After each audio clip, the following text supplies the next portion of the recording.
2025 সালে কবে পড়েছে ধনতেরাস? কেনাকাটার শুভক্ষণই বা কখন? ধনত্রয়োদশীর এই শুভক্ষণে বাড়িতে নিয়ে আসুন এই 5টি জিনিস। মায়ের আশীর্বাদে অসীম সৌভাগ্যশালী হবেন। ধনলক্ষ্মী স্বয়ং আপনার গৃহে অধিষ্ঠান করবেন। নমস্কার বন্ধুরা, আমি সুচরিতা সবাইকে স্বাগত জানাচ্ছি কিপ গ্রুমিং চ্যানেলে। বন্ধুরা, আশা করছি ঈশ্বরের আশীর্বাদে প্রত্যেকেই ভালো আছেন এবং সুস্থ আছেন। সামনেই আসতে চলেছে ধনতেরাস।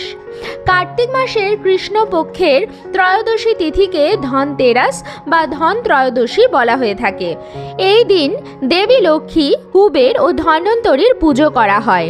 দেবী লক্ষ্মী ও কুবেরের পূজায় সম্পদ ও সমৃদ্ধি বৃদ্ধি পায়। এই দিন ধন্বন্তরীর পুজো করলে মানুষের স্বাস্থ্য ভালো থাকে ও পরিবারের সদস্যরা সুস্থ থাকে। এই বিশেষ দিনে পূজা অর্চনার সাথে সাথে চলে কেনাকাটার পর্ব। মনে করা হয় মা লক্ষ্মীর অত্যন্ত প্রিয় কিছু জিনিস আছে, সেগুলি যদি ধন ত্রয়োদশীর শুভক্ষণে বাড়িতে নিয়ে আসা হয় তাহলে মা স্বয়ং সেই গৃহে অধিষ্ঠান করেন। আজকের পর্বে আমি আপনাদের সঙ্গে শেয়ার করব ধন ত্রয়োদশী কবে পড়েছে, কেনাকাটার শুভক্ষণ পঞ্জিকা অনুসারে, এবং এই বিশেষ দিনে কোন কোন সামগ্রী বাড়িতে নিয়ে আসবেন। এখানে আমি কিছু সামগ্রীর কথা উল্লেখ করে দেব। চেষ্টা করবেন তার থেকে একটি বা দুটি সামগ্রীও ধনতেরাসের দিন বাড়িতে নিয়ে আসার। এর ফলে পরিবারের মঙ্গল হবে, পরিবারে অর্থ প্রাপ্তির যোগ তৈরি হবে, অর্থ যেখান থেকেই হোক আপনার পরিবারে আসবে। তাই আমার সকল দর্শক বন্ধুদের অনুরোধ করব যে আজকের এই ভিডিওটি একদমই স্কিপ না করে সম্পূর্ণ দেখবেন। দেখার পর যদি ভালো লাগে তাহলে অবশ্যই কিন্তু একটি লাইক করবেন, কমেন্টসে লিখবেন জয় মা লক্ষ্মীর জয়, এবং বন্ধুরা অবশ্যই ভিডিওটি শেয়ার করবেন আপনাদের নিকট আত্মীয় স্বজন এবং বন্ধু বান্ধবদের সাথে। চলুন বন্ধুরা, আসা যাক মূল পর্বে। প্রথমেই আপনাদের জানিয়ে দিই এই বছর ধন ত্রয়োদশী কখন পড়েছে পঞ্জিকা অনুসারে পূর্ণাঙ্গ সময়সূচি। ধনতেরাস পড়েছে বাংলার 31শে আশ্বিন 1432, ইংরাজির 18ই অক্টোবর 2025 শনিবার দিন। ত্রয়োদশী লাগছে দুপুর 1:21 থেকে এবং ত্রয়োদশী থাকবে রবিবার দুপুর 1:54 পর্যন্ত। ধন ত্রয়োদশীর এই যে শুভ সময়খান, এর মধ্যে আপনারা কেনাকাটা করতে পারেন, কিন্তু যদি আপনারা অত্যন্ত শুভ সময় বিশেষ করে সোনার উপর জিনিসপত্র কেনাকাটা করতে চান, তার জন্য সব থেকে বেশি ভালো শুভ সময় হচ্ছে 18ই অক্টোবর দুপুর 1:51 থেকে 3:18 পর্যন্ত। এই সময় সোনা, রূপো, বাসনপত্র, দেবদেবীর মূর্তি আপনার বাড়িতে আশীর্বাদ, সম্পদ ও সৌভাগ্য নিয়ে আসবে। ধনতেরাসের পুজোর জন্য শুভ সময় হচ্ছে 18ই অক্টোবর সন্ধ্যা 7:44 থেকে রাত্রি 8:41 পর্যন্ত। বলা হয় ধনতেরাসের দিনে মূল্যবান ধাতু ও অন্যান্য যা সামগ্রী কেনা হয় তার জৌলুসে আকৃষ্ট হয়ে মা লক্ষ্মী স্বয়ং আসেন গৃহস্থের বাড়িতে। একসময় দুর্বাসা মুনির অভিশাপে স্বর্গ হয় লক্ষ্মীহীন। রাক্ষসদের সঙ্গে লড়াই করে সমুদ্র মন্থনের পর ধনতেরাসের দিনই দেবতারা ফিরে পান দেবী লক্ষ্মীকে। হারিয়ে যাওয়া লক্ষ্মীকে ফিরিয়ে আনার উপাসনাই হচ্ছে ধনতেরাস। ধনতেরাসে শ্রীলক্ষ্মীর আরাধনার মাধ্যমে সূচনা হয় দীপাবলির উৎসবের। বেশ কিছু বছর পেছনে গেলে দেখা যাবে বাঙালির 12 মাসে 13 পার্বণের লিস্টে ছিল না কোনো ধনতেরাসের উৎসব, কিন্তু সে চিত্র এখন পাল্টে গেছে। অবাঙালিদের ধন ত্রয়োদশী উৎসবকে আপন করে নিয়েছে বাঙালি, কারণ তারা ধনতেরাসের উৎসব থেকে পেয়েছে ভালো ফল। তাদের অনুসরণ করেই ধনী থেকে সাধারণ সব বাঙালি মেতেছে সঞ্চয়ের উৎসবে। তাই তো দীপাবলির আগে থেকেই শুরু হয়ে যায় কেনাকাটা। সমৃদ্ধি কামনায় ক্ষমতা অনুযায়ী সবাই চায় ধনতেরাসে কিছু না কিছু জিনিসপত্র কেনাকাটা করতে।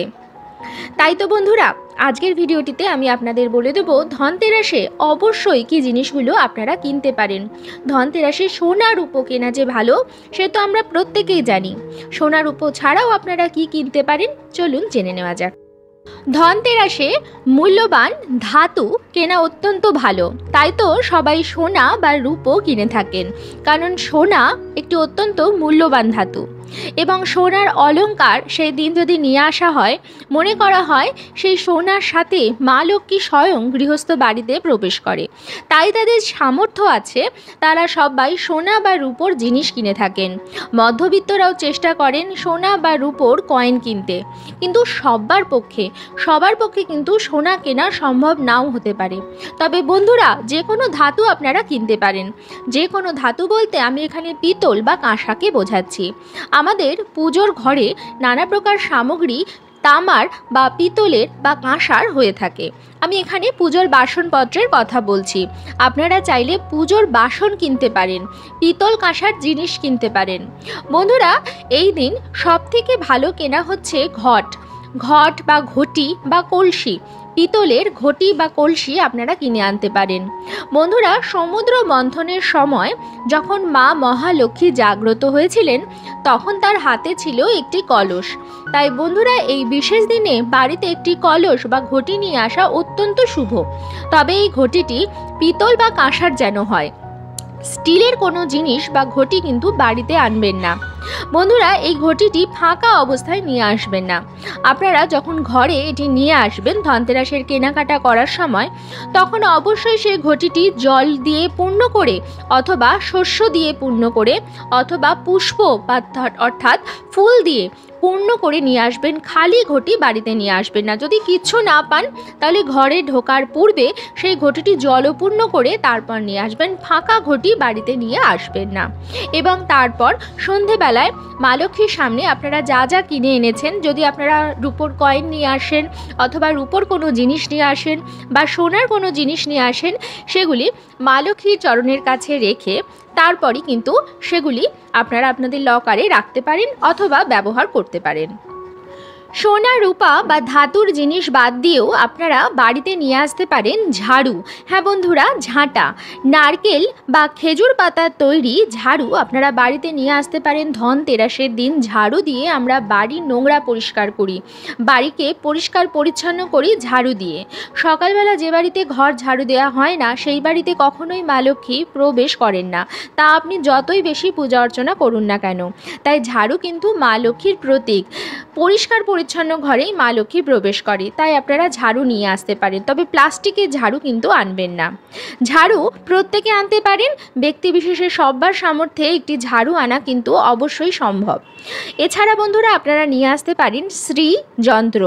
আপনারা মা লক্ষ্মী বা কুবেরের শ্রী যন্ত্র নিয়ে আসতে পারেন এই ধন ত্রয়োদশীর দিন। এই যন্ত্রটি আপনারা পাবেন যে কোনো দর্শকর্মার দোকানে।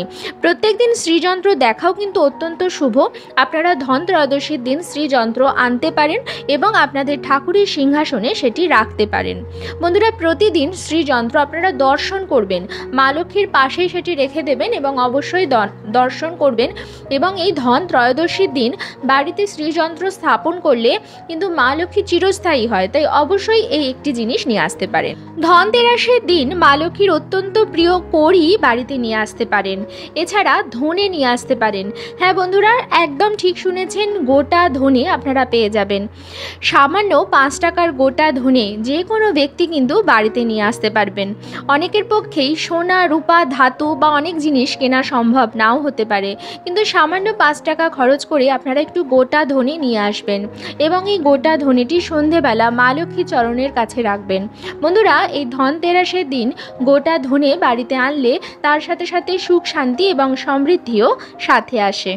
ধন ত্রয়োদশীর দিন বাড়িতে নিয়ে আসুন রান্নাঘরের এই দুটি জিনিস।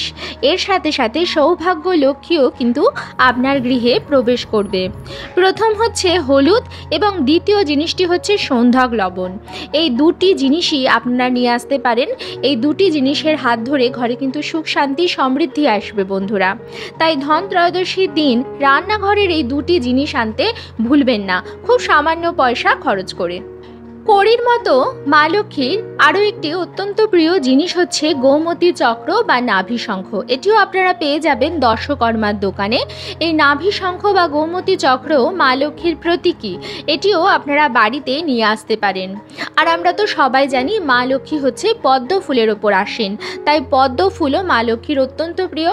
আপনারা ধনতেরাসের দিন একটি পদ্ম ফুল বাড়িতে নিয়ে আসতে পারেন, কিন্তু যদি পদ্ম ফুল না পান বন্ধুরা, আপনারা পদ্ম বীজ নিয়ে আসতে পারেন। এই পদ্ম বীজ এবং গোমতী চক্র, এই দুটি জিনিসই আপনারা দর্শকর্মার দোকানে পেয়ে যাবেন খুব সামান্য মূল্যে। আপনাদের পক্ষে যদি সম্ভব হয় পদ্ম বীজের একটি মালা আনতে পারেন, মা লক্ষ্মীকে পদ্ম বীজের মালাও পরাতে পারেন।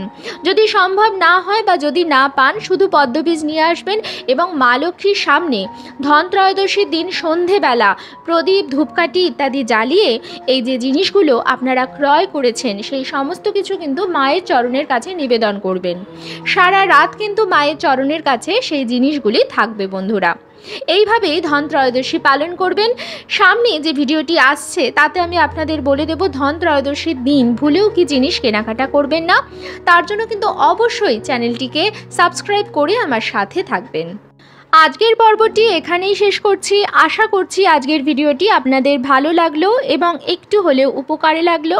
ভিডিওটি ভালো লাগলে অবশ্যই কিন্তু লাইক, কমেন্টস এবং শেয়ার করবেন বন্ধুরা। আর যদি চ্যানেলে নতুন হন তাহলে অবশ্যই চ্যানেলটিকে সাবস্ক্রাইব করে আমার সাথে থাকবেন। দেখা হবে কিপ গ্রুমিংয়ের নতুন আরও একটি পর্ব নিয়ে।